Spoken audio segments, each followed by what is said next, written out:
Hello प्यारे दोस्तों, स्वागत है आपका आपकी सबने प्यारे से यूट्यूब चैनल आर्यस स्टडी 81 पे। तो दोस्तों मैं हूं रविंद्र यादव और आपका बहुत बहुत स्वागत है आपकी सबने प्यारे से प्लेटफॉर्म पे।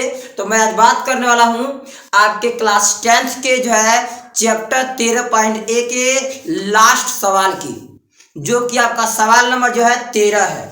ठीक है, जैसा कि आप लोग अपने बोर्ड पे देख पा रहे होंगे। तो सवाल नंबर 13 की चर्चा करते हैं और देखते हैं सवाल नंबर 13 का क्या दिया हुआ है। तो लिखा है कि एक बेलनाकार भवन के ऊपर, कैसा है, एक बेलन के आकार का।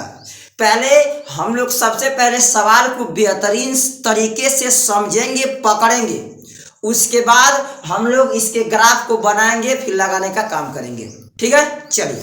तो पहले लिखा है कि एक बेलनाकार भवन। तो मैं चाहूंगा कि यहीं से इसके कहने के साथ साथ हम लोग फिगर को बनाते चलेंगे। ठीक है, चलिए। तो पहले मैं फिगर को बनाता हूं। चलिए देखिए, इस तरह से ऐसे करेंगे आप, फिर यहां से आप इस तरह से बनाएंगे आप, सिंपल ऐसे। ठीक है, ये सपोज दैट ये नीचे का हिस्सा है आपका एक बेलनाकार। ठीक है, फिर चलिए क्या करना है, एक बेलनाकार भवन के ऊपर, नीचे आपका बेलनाकार हो गया, ऊपर भवन के ऊपर अर्धगोलाकार। और अर्धगोलाकार का दोस्तों ये अर्थ हो गया कि यहां से ऐसे बना हुआ है और यहां से आपका ऐसे अर्धगोलाकार। ठीक, क्लियर। चलिए क्या करा, अर्धगोलाकार गुंबद, यानी ऊपर का जो स्ट्रक्चर आपको दिख रहा है वह एक प्रकार का गुंबद है।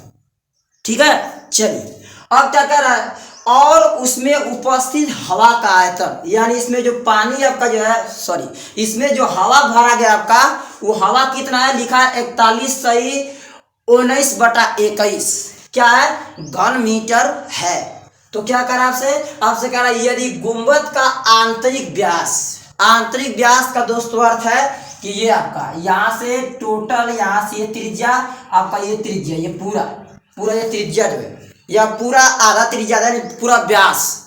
क्या करा, आंतरिक गुंबद का, ये ऊपर वाला हिस्सा है, कैसे थे आप लोग, या तो नीचे ले लीजिए या तो ऊपर ले लीजिए, वही बात है। ठीक है, ये पूरा आंतरिक व्यास। ठीक है, क्या कर रहा है, गुंबद का आंतरिक व्यास भवन की ऊंचाई के बराबर है। यानी दोस्तों कहने का इसका अर्थ ये है कि यहां से लेके जो यहां तक है, ये टोटल जो ऊंचाई है वो क्या है, वो पूरे भवन की, यानी ऊपर से लेके नीचे तक की पूरे, ये पूरे भवन की ऊंचाई के बराबर है। यानी इसके कहने के हिसाब से फिगर इस तरह का नहीं बनना, तो इसी तरह का चाहिए, लेकिन इस तरह का नहीं। कहने का अर्थ है कि थोड़ा फिगर छोटा हो। फिगर छोटा का अर्थ है कि इसको हल्का सा और छोटा करें। क्या करें, और छोटा, ताकि ये वाली ऊंचाई उस बेलन संपूर्ण जो है ऊंचाई के बराबर हो जाए। फिर भी आप करना चाहें तो एग्जाम में इस तरह से भी आप लोग करके बड़ी आसानी से आप चले आ सकते हैं। ठीक, चलिए क्या करेंगे, अब जब प्रश्न हो गया आपका ऊंचाई के बराबर है, तो कह रहा है भवन की ऊंचाई ज्ञात कीजिए। क्या ज्ञात कीजिए, भवन की आपसे कह रहा है ऊंचाई। ठीक, अब कहानी में कुछ नहीं, थोड़ा सा हल्का सा मेहनत करेंगे, पकड़ने की कोशिश करेंगे। मैं समझा रहा हूं बेहतरीन तरीके से। ठीक, पकड़ेंगे, बड़ी आसानी से आपका सवाल लग जाएगा। ठीक, चलिए तो चर्चा करते हैं आपके सवाल नंबर जो है 13 की, और बताते हैं कि ये क्या रहा है आपसे। तो सबसे पहले जो कहानी कहा है, बताया, मैंने समझाया, उसमें क्या क्या फार्मूले यूज करने हैं, पहले मैं उनकी बात कर लेता हूं। यहां दिया है हवा का आयतन। आयतन नाम लिया तो आपके दिमाग में फटाक से आ जाना चाहिए कि आयतन आवश्यकता पड़ेगी किसकी, एक बेलन की, दूसरा अर्धगोले की। बेलन की बात करेंगे तो बेलन का आयतन बराबर जानते हैं आप, पाई आर स्क्वायर एस लगाते हैं, पाई आर स्क्वायर एस लगाते हैं, बेलन का आयतन। और क्या चाहिए आपको, सिंपल, ऊपर से आपको दिख रहा है अर्धगोला, और अर्धगोले का आयतन चाहिए, तो अर्धगोले का आयतन जानते हैं, गोले का आयतन बराबर 4/3 पाई आर क्यूब। और अर्धगोले की आयतन की बात करेंगे तो अर्धगोले का आयतन वही 4 का आधा कर देंगे, 2 हो जाएगा, 2/3 पाई आर क्यूब होगा। कितना होगा, 2/3 पाई आर क्यूब। ठीक, चलिए क्या करेंगे अब, बस केवल अर्धगोले के आयतन को और बेलन के आयतन को दोनों को साथ में जोड़ देंगे, तो जो उसका आयतन आएगा वह आयतन ये संपूर्ण इतने के बराबर होगा। उसमें अब भरा गया है तो उसमें भरा है 41/19 घन मीटर के क्या होगा बराबर। क्या बराबर होगा? उस बेलन का आयतन। ठीक है, चलिए तो क्या करेंगे ध्यान से देखिए। सबसे पहले जो कहा है कुछ तो दिया नहीं, केवल आयतन दिया है, न लंबाई न त्रिज्या उसकी दिया है, न ऊंचाई दिया है, लेकिन हम लोग दिमाग से निकालेंगे कैसे निकल के आएगा। ठीक है, चलिए केवल समझेंगे आप तो आसानी से पकड़ लेंगे। ठीक, चलिए क्या करेंगे, सबसे पहले छोटी सी कहानी से इनको उठा के लेके चलेंगे। उठा के लेके चले कहां से? केवल यहां से। देखिए यहां से जो लिखा हुआ है, कह रहा है गुंबद का आंतरिक व्यास भवन की कुल ऊंचाई की क्या है बराबर। यानी हम लोग कहेंगे क्या कहेंगे, माना जो है जो आपका बना हुआ था गुंबद अर्ध गोलाकार, माना अर्ध गोलाकार क्या दोस्तों गुंबद, अर्ध गोलाकार गुंबद की त्रिज्या कितनी होगी? अर्ध गोलाकार गुंबद की त्रिज्या को अनुमान लेते हैं क्या हमारी है r। तो गुंबद का व्यास क्या होगा? तो व्यास का इसका होगा दोस्तों, यहां से आपका जानते ही हैं r, 2 r जोड़ेंगे तो व्यास हो जाएगा। तो r और प्लस r यानी क्या आएगा आपका 2r, यानी ये जो व्यास आएगा इसका गुंबद का वो कितना आएगा आपका 2r। कितना आएगा? 2r। अब क्या करेंगे आप नीचे लिखिएगा प्रश्नानुसार। प्रश्नानुसार क्या, देखिए ध्यान से बना रहा हूं, ध्यान से देखेंगे सवाल एकदम आसान है। प्रश्नानुसार गुंबद का आंतरिक व्यास भवन की ऊंचाई के क्या है बराबर। तो कहिएगा भवन की ऊंचाई, भवन की कुल ऊंचाई क्या दोस्तों, भवन की कुल जो ऊंचाई है वो क्या है, वो है आपके गुंबद के आंतरिक व्यास के बराबर। बराबर किसके है? गुंबद के आंतरिक व्यास के, आंतरिक व्यास के, जो कि कितना है दोस्तों 2r। आंतरिक व्यास कितना है आपका ये 2r। ठीक, 2r होगा, यानी वहां से लेके वहां तक की टोटल ऊंचाई होगी आपकी कितना? तो दोस्तों वो आपकी ऊंचाई होगी 2 और कितना r। ठीक, क्लियर। चलिए अब इसके बाद क्या करेंगे, थोड़ा सा पकड़ना है बस कहानी। अब हमको नीचे कहानी हमको पता है कि बेलन का आयतन निकालना, तो बेलन का आयतन बराबर पाई r स्क्वायर h होता है। तो r तो वही होगा जो आपके गुंबद के, जो गुंबद की त्रिज्या होगी वही आपके बेलन की भी त्रिज्या होगी।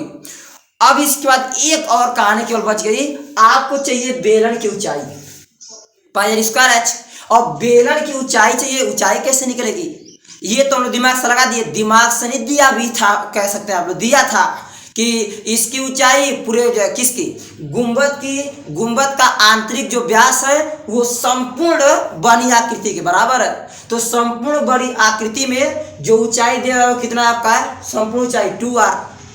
अब हमें निकालनी है केवल किसकी, बेलन की ऊंचाई। ठीक है, तो लिखिएगा यहां से क्या लिखेंगे आप, बेलन की त्रिज्या क्या होगी, सिंपल सर आप जानते हैं क्या होगा, बेलन की त्रिज्या जो होगी वो कितनी होगी दोस्तों, r ही होगी, क्योंकि वो r है आपका, ये r है तो ये भी क्या होगा r ही होगा।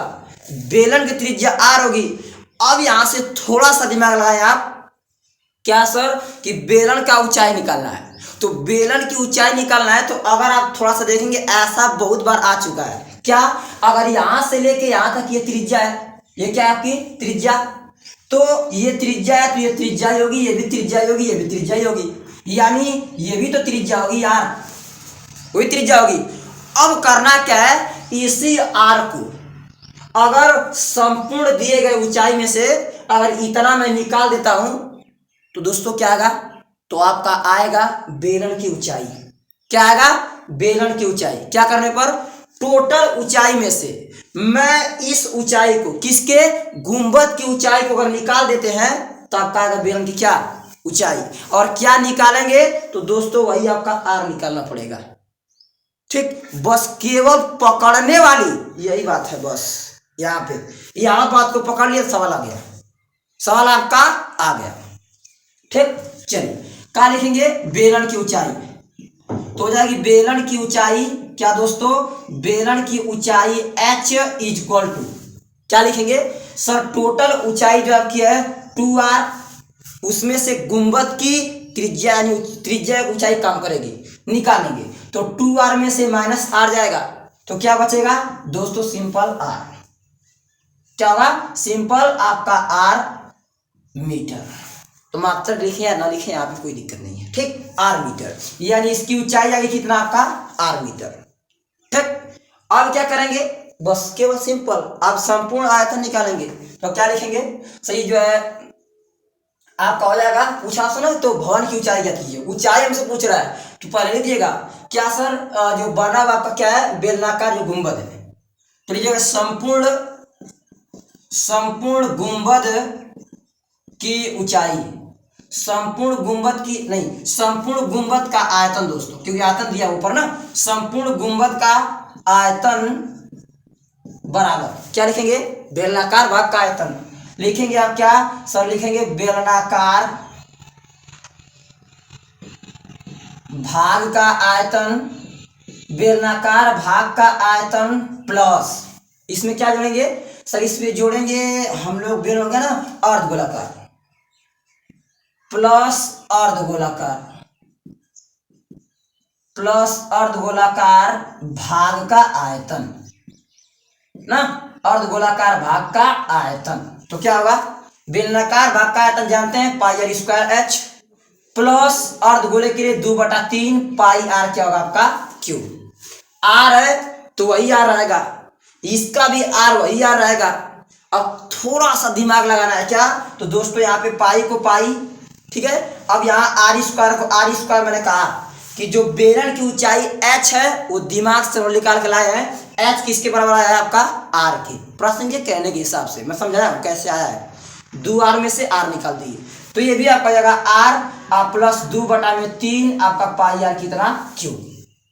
और संपूर्ण गुंबद का आयतन यानी उसमें आयतन हम लोग इससे ये रिलेट कर सकते हैं, ये संबंध बता सकते हैं कि ये जो आपका संपूर्ण आयतन है वो हवा उसमें भरा गया वो 41/19, यही होगा आपका 41/19 बटा में आपका कितना 21, कितना होगा दोस्तों, इसको सीधा कर लेते हैं, सीधा करेंगे आप लोग तो 41 में गुणा करेंगे पहले 21 से तो आपका आएगा 41, इसके बाद गुणे 2 1 कम 2 4 गुना के 8 तो 1 6 861 और इसमें जोड़ते हैं कितना दोस्तों, जोड़ लेंगे हम लोग 19 को तो 9 1 10 6 1 7 1 8 और यानी आएगा आपका 880 और बटा में कितना आपका 21, कितना 880 बटा में आपका 21। अब ये इतना जो आया अब ये पूरे आयतन के बराबर होगा तो क्या लिखेंगे, आप लिखेंगे 880 बटा में 21 इक्वल टू, थोड़ा सा अगर ध्यान दें आप लोग क्या देखिए, ये आर ये भी आर यानी पाई आर r2 एक कितना होगा r3 गुणा करेंगे तो पाई r3 आप प्लस 2/3 पाई r कितना आपका 3।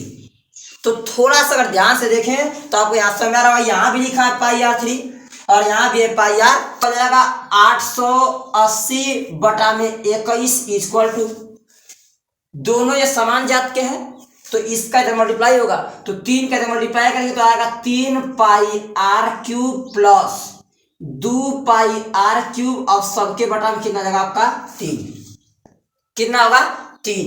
तो इसको दोस्तों सॉल्व करेंगे आप तो कितना आएगा आपका 880 बटा में 21 इक्वल टू 3 में 2 जोड़ेंगे 5 पाई आर क्यूब और बटा में कितना 3, ठीक। और यहां से काटना है तो काट सकते हैं आप, 3 7 21 कितना आएगा 3 7 21। तो अब यहां से आपका जाएगा 880 बटा में आपका 7 equal to 5 pi r cube, ठीक।